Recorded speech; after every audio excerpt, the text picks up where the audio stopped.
Ayollarga xos kasalliklari. Ayol o'zidagi biror narsani tashqi qiyofasi, qandaydir fe'l-atvorini qabul qilmaganda paydo bo'ladi. U o'zini haqiqiy suyukli va ardoqli ayol deb his qilishni istamaydi yoki his qila olmaydi. Bunday ayollar turli yo'llar bilan o'zidagi ayollik nafosatini bo'g'ib tashlaydi.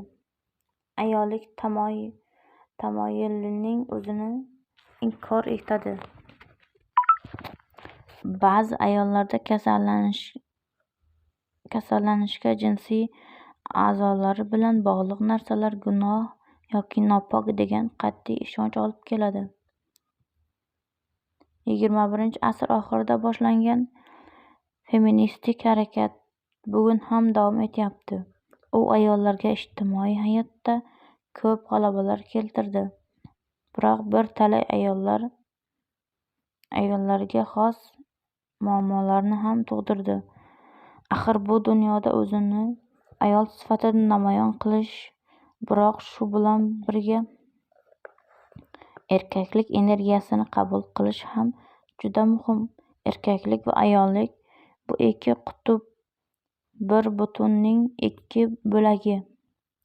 Bekorga ular bir-biriga tortilmaydi. Xudo bizning olamimizni yarata turib, uni darhol erkaklik va ayollik ibtidosiga ajratgan. Bu ibtidolarning timsoli slavyan oriy xalqlarida ma'bud Svarog va ma'buda Lada bo'lib kelgan va shunday bo'lib qoladi.